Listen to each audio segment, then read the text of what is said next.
Bismillahirrahmanirrahim. Assalamualaikum warahmatullahi wabarakatuh.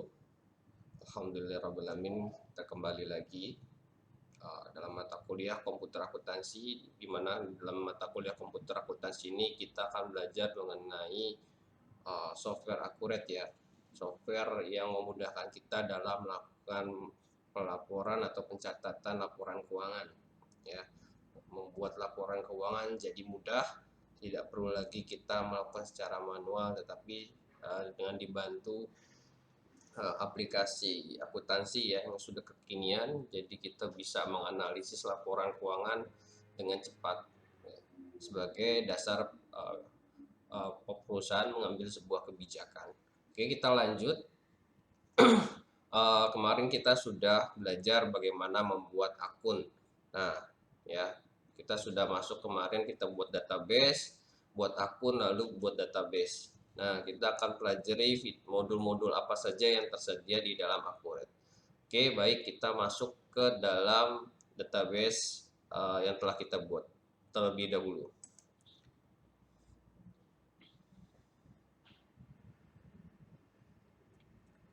Oke, kita sudah masuk ke dalam database yang telah kita buat kemarin. Nah, kita akan belajar bagaimana apa saja modul-modul yang tersedia di dalam sistem Akurat ini. Nah, di sini ada modul-modulnya ya. Ini disebut modul. Ya. Di sini ada beberapa gambar 1, 2, 3, 4, 5, 6, 7, 8, 9, 10. Ada 10 modul. Di dalam 10 modul ini banyak fitur yang dapat kita gunakan nanti ya. Yang pertama adalah modul pengaturan. Di dalam modul pengaturan itu ada preferensi. Nah, preferensi ini untuk mengaktifkan fitur-fitur apa saja yang dibutuhkan di setiap modulnya. Nah, misalkan kita klik preferensi. Nah, di preferensi itu kita bisa menambahkan info perusahaan. Misalkan sebelumnya itu kita salah menginput, nah kita bisa perbaiki di sini. Ya, info perusahaan ini bisa kita perbaiki, lalu mulai tanggal datanya juga kita bisa perbaiki ya. Paling utama adalah kita meng-cross check tanggal mulai data, karena tanggal mulai data ini sangat penting ya. Kalau ini salah, akhirnya semua laporan keuangan yang kita buat itu jadinya salah semua. Pencatatan yang dibuat salah semua. Begitu. Kemudian alamat perusahaan. Nah, ini bisa dilengkapi di sini. Ya. Lalu ada fitur di sini. Nah, fitur ini adalah yang menjelaskan beberapa modul ya. Nah, fitur perusahaan nih. Fitur perusahaan itu punya apa? Misalkan multi cabang. Multi cabang berarti perusahaan itu memiliki beberapa cabang. Ya, ada cabang A, B, C dan lain sebagainya. Kemudian multi mata uang, kita bisa gunakan rupiah, dolar dan lain lagi dan sebagainya. Ada pajak, berarti pajak yang berkaitan dengan dengan PPh 21, PPh 23 dan lain sebagainya. Lalu ada persetujuan approval. Nah, persetujuan ini di multi cabang ya. Misalkan di multi cabang ya. Cabang itu tidak semuanya bisa mengakses ya. Tidak semuanya mengakses segala semua fitur yang ada di sini. Nah, itu kita kasih approval apa saja yang bisa diakses oleh cabang. Nah, sebagai administrator juga kita bisa mengatur itu semua ya, tidak semuanya diberikan akses. Siapa yang bisa mengatur akses itu? Administrator. Dan siapa nantinya yang bisa melihat semuanya? Ya, yang jelas semua tergantung posisi dan kewenangannya ya. Semakin tinggi kewenangan pimpinan perusahaan ya semua bisa mengaksesnya, seperti itu. Sampai penggajian pun bisa diakses. Lalu ada catatan aset. Aset berarti apa yang kita miliki ya, ada gedung, tanah, bangunan dan lain sebagainya. Kendaraan, peralatan itu tercatat di sini. Lalu anggaran dan target ya, anggaran dan target. Berarti berapa anggaran yang kita punya dan berapa capaian yang akan kita targetkan. Lalu metode biaya persediaan, ada rata-rata dan FIFO. Nah, di dalam Akurat itu hanya menggunakan dua metode persediaan, rata-rata, average, dan FIFO. Lalu ada pusat laporan B, departemen, proyek, kategori keuangan dan sebagainya. Gitu. Lalu ada fitur penjualan. Nah, di fitur penjualan itu kita ada penawaran dan pesanan penjualan. Berarti apa? Kita mengaktifkan bahwa perusahaan itu memiliki layanan, bahwa dia memberikan penawaran kepada perusahaan. Lalu setelah eh, diberikan tawaran pasti ada pesanan ya. Mereka pesanan memesan barang dari apa yang ditawarkan. Lalu ada retur. Ya, retur itu untuk mengembalikan barang yang rusak, Kak. Ya, karena uh, karena ini para penjual gitu. Kemudian ada tukar faktur. Tukar faktur ini berarti kita memberikan surat ya. Tukar faktur ini jadi kepada salesman misalkan gitu. Kita memberikan nanti dari bukti, misalkan sebagai bentuk bukti salesman bahwa dia berhasil memberikan profit untuk atau penjualannya berhasil. Nah, itu diberikan kepada penjualnya. Kemudian ada penyesuaian harga dan diskon. Tentunya ketika ada momen-momen tertentu itu pasti ada kenaikan harga atau ada diskon ya. Nah, itu menggunakan fitur ini. Lalu ada faktur di muka.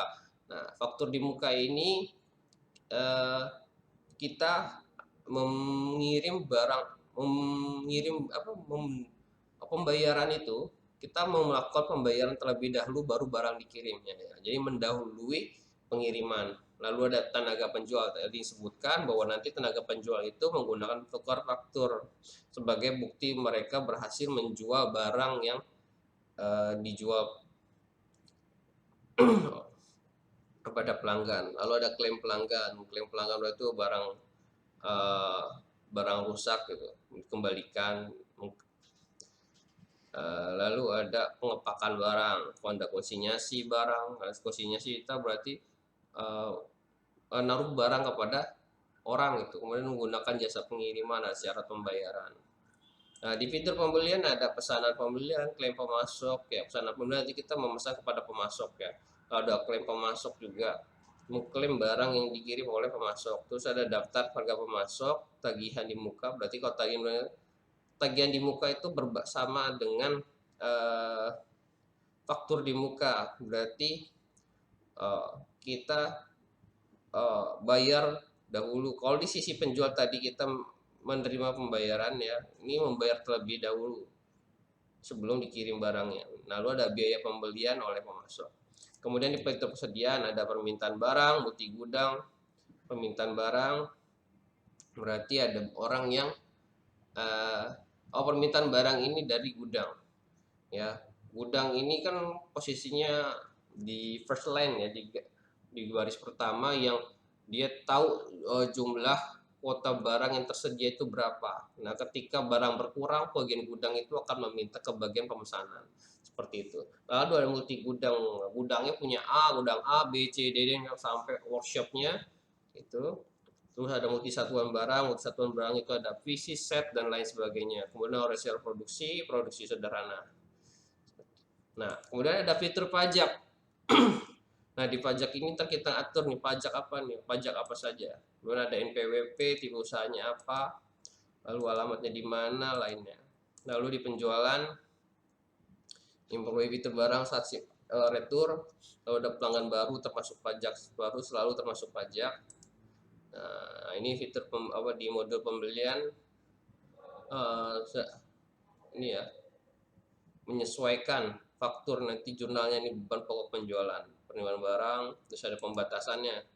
Nah, pembatasan ini seperti tadi, kewenangan sesuai kewenangannya masing-masing ya. Kita bisa batasi, tidak dibatasi. Ini akses data ke level operator itu bisa macam-macam kita batasi, batasannya pada waktu dan lain sebagainya. Nah, transaksinya ini lainnya, kemudian persetujuan ini sama. Nah, dia bisa batas apa aja yang bisa diakses, fitur apa aja ya. Terus ada atribut tambahan, ini di just rekayan barang, chain barang ya. Ini nggak perlu kita ubah-ubah. Kemudian ada akun perkiraan, berarti nah ini adalah setting awal ya. Setting awal jurnal. Nah, ini udah rumusnya seperti ini, kita bisa tambahkan nanti ya. Misalkan ada pembelian aset, berarti ada transaksi aset tetap gitu, ditambahkan di situ transaksi aset tetap, terus ada biaya promosi dan lain sebagainya bisa tambahkan di sini, dan nanti itu yang membentuk jurnal ya secara otomatis. Nah, perusahaan ada laba tahan, soal ini tentang penggajian ya, ada laba rugi, terus utang PP21, utang pensiun, dan penjualan, pembelian, persediaan ya. Ada persediaan dalam proses misalkan gitu, dan lain-lain sebagainya. Nah, ini format mata uang ya. Oke, itu di fitur preferensi. Kemudian ada lagi di pengaturan itu ada akses grup. Nah, tadi nih nama grupnya apa, nanti dibentuk ya. Kita bisa bentuk nih grupnya apa, terus dibatasi dia bisa akses apa saja. Hak aksesnya kita berikan di sini ya. Ini perusahaan, hak aksesnya apa aja. Nah, bisa mata uang, cabang, pajak, tunjangan, gaji, gaji pengiriman, smart link, nah, tax center e-filing, ini otomatis nanti ya. Ini kita batasi di sini. Dia bisa hanya melihat atau bisa mengubah juga, bisa hapus. Nah, ini semua dari sini. Ini hak asasnya yang bisa kita berikan ke masing-masing. Nah, ada buku besar, terus kas dan bank, penjualan, pembelian, persediaan, aset tetap, ya, target, kalender, ini tambahan widgetnya, artinya add-ins-nya, ini laporan, kita berikan akses grup. Kemudian ada pengguna. Nah, siapa nih sebagai operator, administrator? Nah, dia nanti bisa mengakses apa saja, terus di cabang mana, ya. Cabangnya dijelaskan di kantor pusat, cabang Margonda, cabang Jalan Raya Bogor, dan lain sebagainya. Itu kita berikan akses di sini, ya. Penggunanya ini pengguna. Nanti kalau kita sebagai admin ya admin, kita yang mengatur ini semua. Lalu ada penomoran. Nah, ini penomoran ya. Daftar pengguna, namanya siapa, infrastruktur penjualan dan sebagainya. Komponennya berdasarkan tahun dan lain sebagainya. Oke. Kemudian ada penomoran pajak. Nah, ini penomoran pajak dari mulai berapa? Ini contohnya nih, 01 sampai 1000 sampai 500 gitu. Ini nanti bisa disambungkan gini ya. Untuk mendaftarkan nomor seri faktur pajak secara online bisa diambil di sini aksesnya. Nah, seperti ini. Oke ya. Nah, ntar bisa masukkan PWP, ini aplikasi e-faktur, nah bisa online semua. Oke. Lalu ada fitur desain sampai desain cetakan tuh kita bisa pilih mau seperti apa ya. Ini default aja mungkin. Nah, ini disesuaikan dengan perusahaan mau seperti apa. Kemudian ada accurate store. Nah, ini add-ins ya yang bisa kita integrasikan dengan aplikasi Accurate. Nah, ini semua yang bisa diintegrasikan. Tinggal lihat ditambah add-on ya. Nah, ini dari aplikasi kasir, payroll, multi auto transfer. Nah, ini BCA, cost and profit center, otomatis ini nanti membentuk laporan sendiri. Ada file faktur, seperti itu. Ada cloud ya, seller, platform penjualan berbasis cloud. Ya. Lalu ada fitur perusahaan, ada modul perusahaan. Di modul perusahaan ini ada mata uang. Mata uang ini kita berarti apa? Negara mana saja yang mau kita misalkan dia kerjasama, kita bertransaksi dengan mata uangnya, ya ini kita aturin di sini. Kemudian ada fitur cabang. Nah, tadi saya bilang ya cabang, ketika ini cabang kita buat cabangnya terlebih dahulu, lalu kita berikan aksesnya. ya, cabang terlebih dahulu, namanya cabangnya di mana, alamatnya apa, kemudian baru nanti diatur aksesnya apa saja. Kemudian ada fitur pajak. Nah, di fitur pajak ini pilih pajaknya apa nih? Nah, di sini kelihatan semua di pajaknya. Ada pajak pertambahan nilai, barang mewah, PP pasal 42 ya, ayat 2, kemudian ada pasal 15, 21, 22, 23. Ini pajak penghasilan.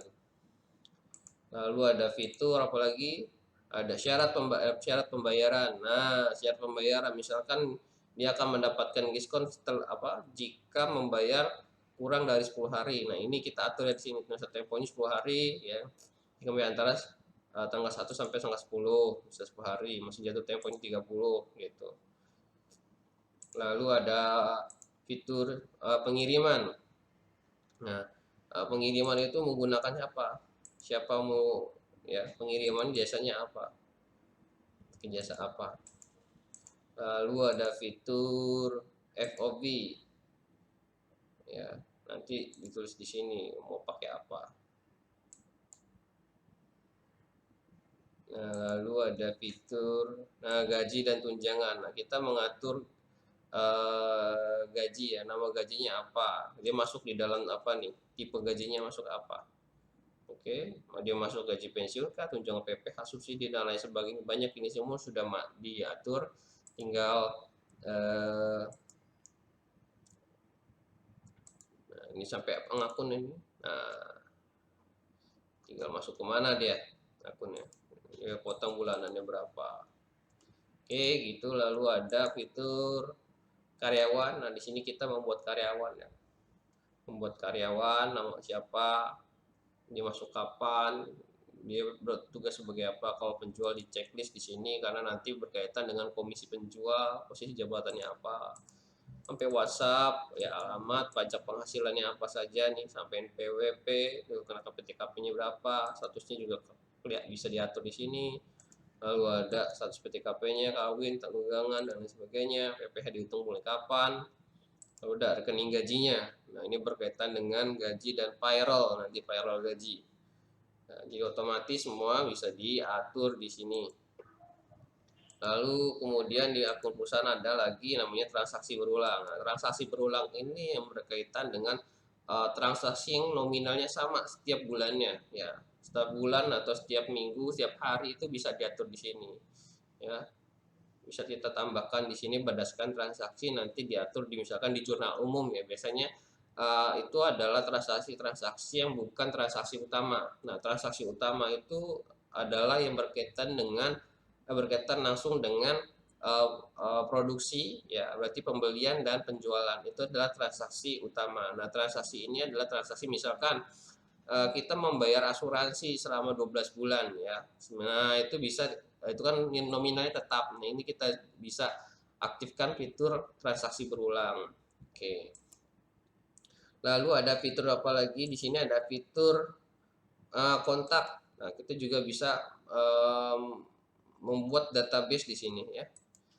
Kontak berarti siapa saja yang ini, dan lengkapnya perusahaannya, email, handphone. Nah, ini bisa kita buat database di sini. Lalu ada transaksi favorit.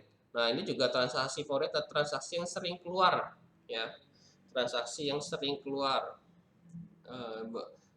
Misalkan bayar listrik, PAM dan lain sebagainya, itu ada transaksi favorit yang itu pasti terjadi tiap bulannya. Itu nominalnya nanti bergantung ya dengan jumlah pemakaian. Lalu ada apalagi di sini ada kalender ya, kalender ya. Nah, kalender ini berkaitan dengan ini semua nih ya. Nah, nanti bisa buat reminder ya, pengingat bahwa oh misalkan kita bulan minggu depan harus bayar gajinya. Nah, ini ada pengingatnya. Itu. Lalu ada terakhir di fitur di mode perusahaan ada log aktivitas, berarti kita melihat aktivitas yang terjadi ya. Ini semua terrecord ya, karena ini sebuah sistem ini terrecord. Ngapain aja nih, ada umum buat kategori transaksi berulang ya, gitu ya. Ini contoh.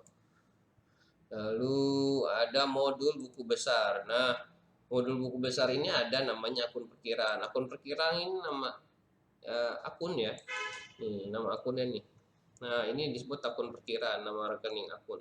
Nah, Semua tipe akunnya juga jelas di sini, ada tipe kas dan bank, piutang, persediaan aset tetap, perjalanan cadangan, utang semuanya ada di sini. Ini pasti semua dengan neraca dan laba rugi ya. Oke, berkaitan neraca dan laba rugi. Kemudian ada fitur namanya pencatatan beban.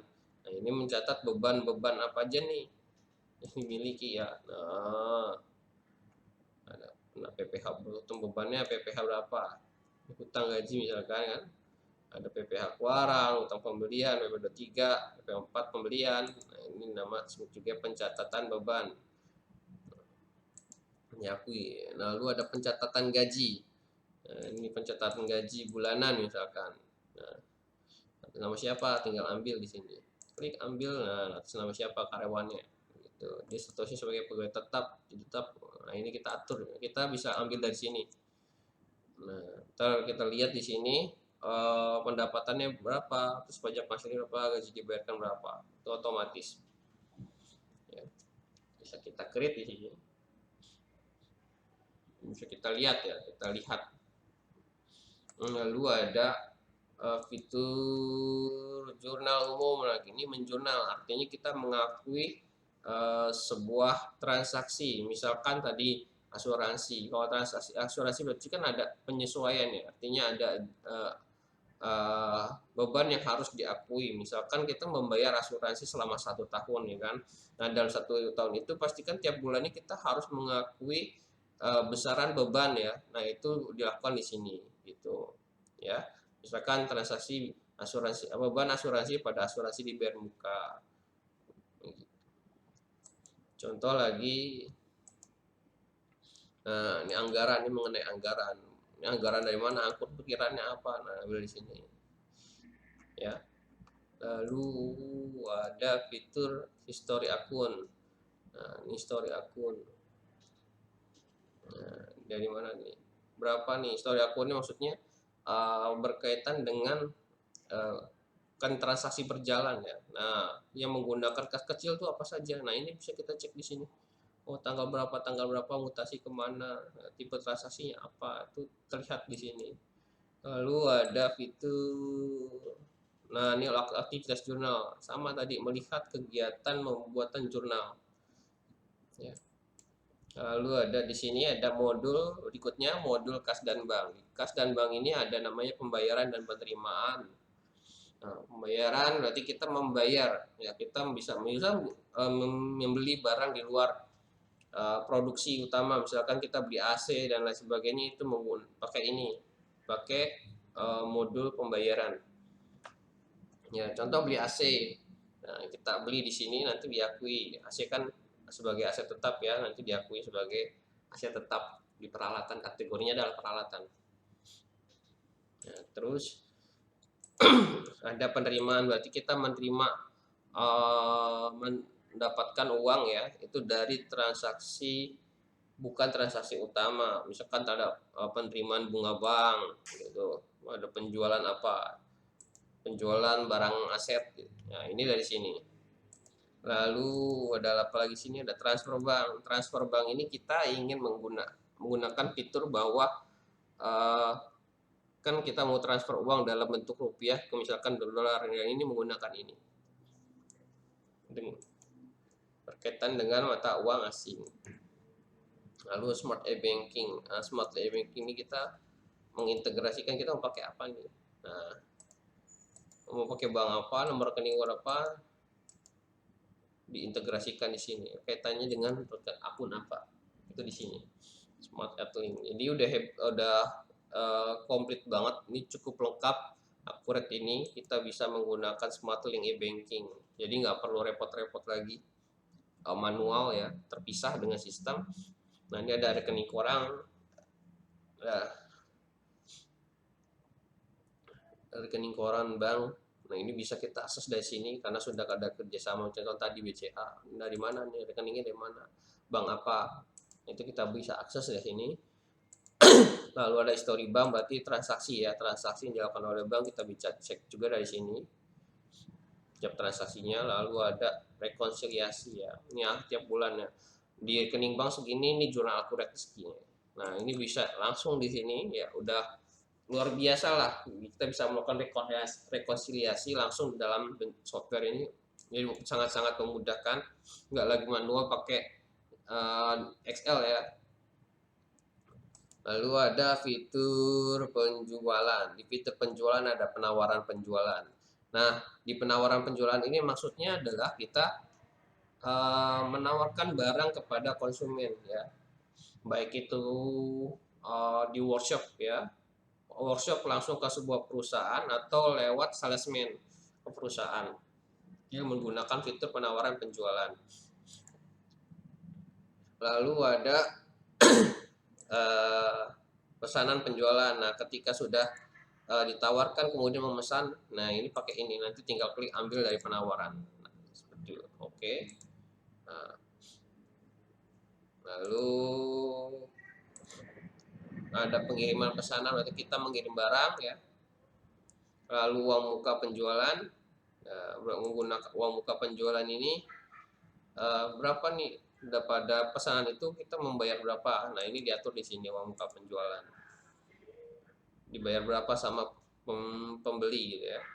Kemudian ada fitur faktur penjualan. Nah, ini adalah yang akan sering digunakan ketika pembelian ya, penjualan, ini faktur yang akan digunakan ya. Orang beli barang berarti kita pakai ini.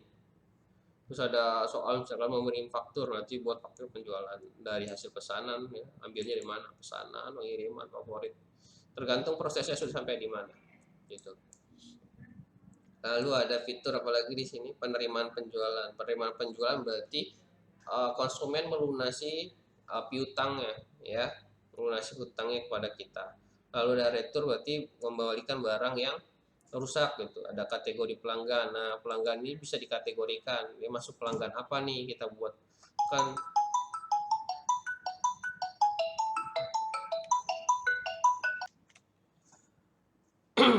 Oke. Kemudian ada fitur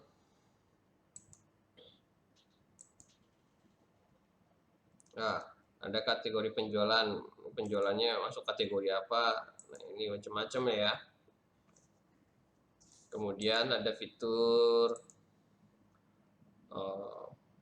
pelanggan ya. Ini nama-nama pelanggan yang di sini ditulis ya. Semua di cabang mana, nomor handphone, website segala macam. Ini detail sekali ya, pengiriman menggunakan apa biasanya, alamat apa, lalu kontaknya, penjualannya nih. Misalkan umum ya umum, misalkan nah ini kategori umum, misalkan ada dia pembeli yang setia, terus ada harga khusus untuk dia, ini diatur juga dari sini. Lalu ada pajaknya, kan di sini penjualan berarti kategori diskonnya juga kita buat dulu, kategori diskonnya, saat pembayaran kita buat dulu, baru ini bisa masuk semua ya. Karena kalau dia khusus, pelanggan yang udah sering sering transaksi dengan kita biasanya mendapatkan perlakuan khusus. Nah, makanya itu perlu pencatatan dan dia dibuat sistem tersendiri untuknya gitu. Nah, saldonya berapa dan lain. Nah, gitu. Dia sampai punya saldo berarti ada depositnya dan lain sebagainya. Kemudian ada fitur apalagi di sini, ada penyesuaian. Nah, yang tadi saya sebutkan di dalam persetujuan tadi ada penyesuaian harga dan diskon ya. Berarti di sini kita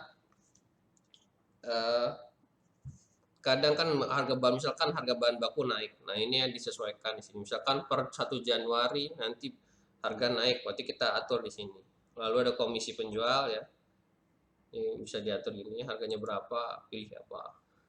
Lalu komisi penjual. Nah, komisi penjual nih pengaturannya di sini ya. Dia dapat dari nilai apa? Nilai misalnya penjualan misalnya dari 500 sampai 500.000 sampai 10 juta. Nah, gitu dia dapat berapa persen, diatur di sini. Nama penghitungan komisinya kita tulis apa di sini. Nah, itu misalkan satu dari situ. Bisa juga kualitas penjualan ya. Kuantitas berarti dari per produk barang, atau ini juga per unit nih, berlaku kelipatan. Dapat berapa persen, persentase atau nilai tetap gitu. Ini komisi penjual. Lalu ada lagi target penjualan. Nah, ini targetnya berapa, bisa kita atur semua di sini gitu.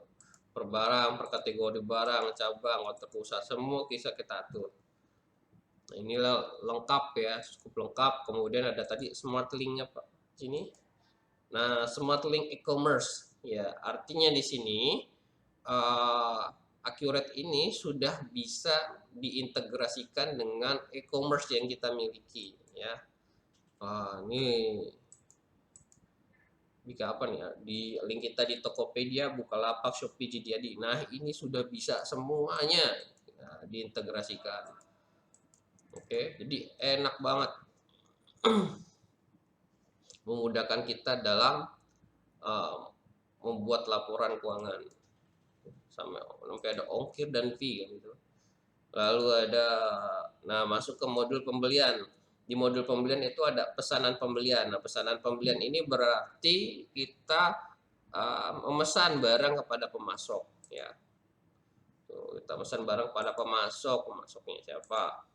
Lalu kemudian ada penerimaan barang, berarti kita menerima barang yang dikirimkan oleh pemasok. Nah, kemudian mau ditaruh di mana, nomor kode apa, surat jalan nomor berapa, ya pemilik stoknya siapa, ini kita dimasukkan di sini.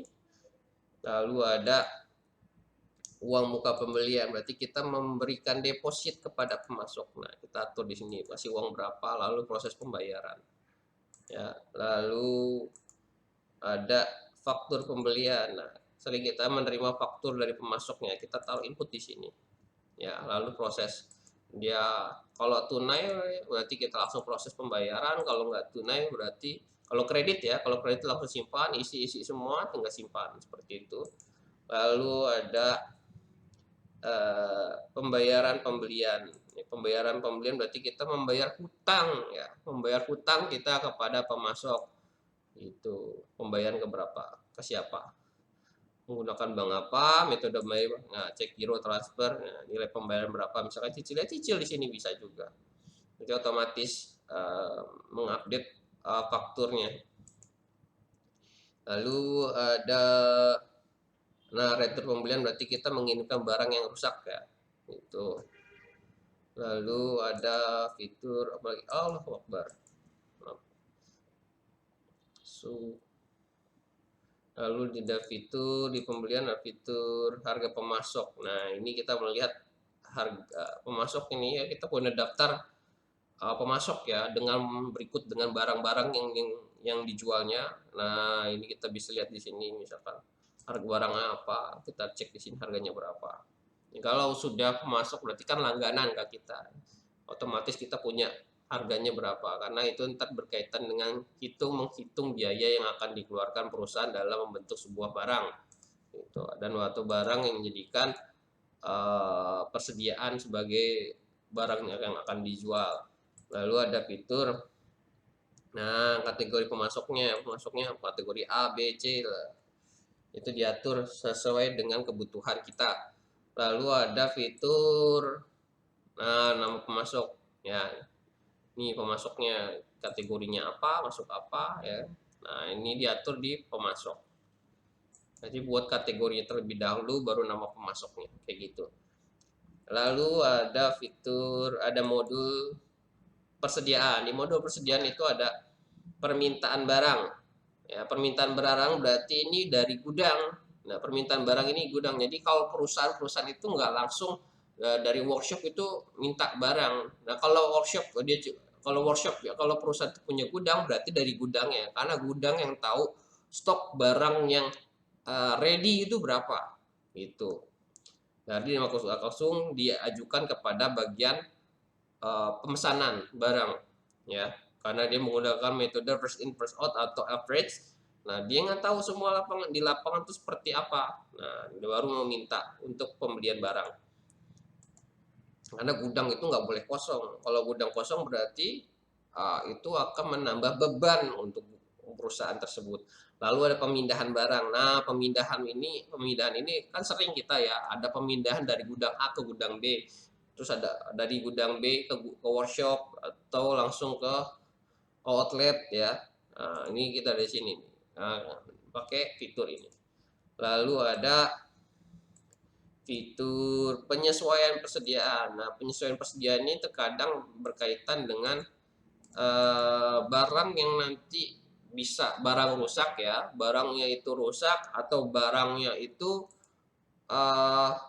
digunakan untuk keperluan kantor. Nah, ini menggunakan penyesuaian persediaan.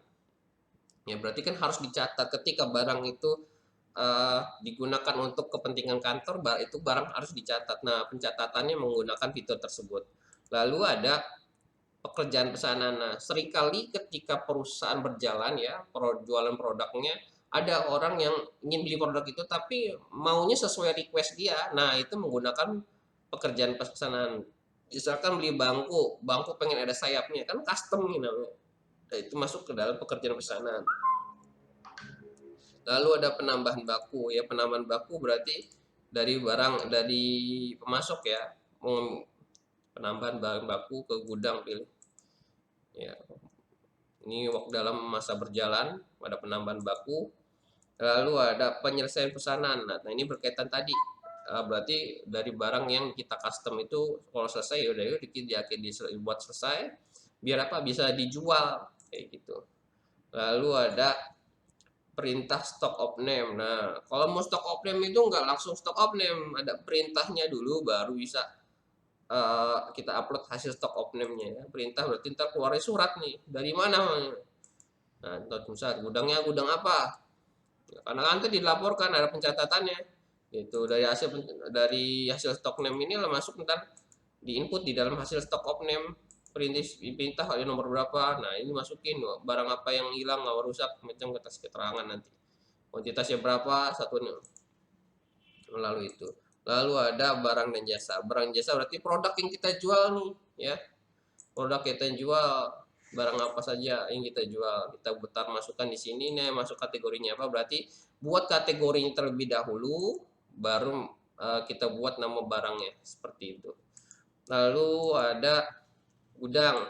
Nah, tadi karena kita bisa menggunakan fitur multi gudang, berarti kita bisa membuat banyak gudang menggunakan fitur ini. Nah, gudang. Lalu ada satuan barang. Nah, satuan barang itu ada kilo, liter, dan lain sebagainya, gram. Ini menggunakan ini. Piece.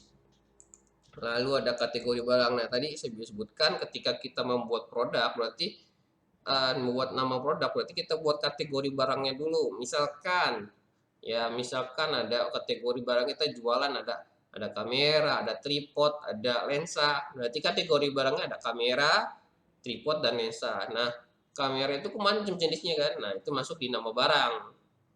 Lanjut di fitur pemenuhan pesanan. Nah, ini berarti berdasarkan pesanan ya. Jadi ngambil mana.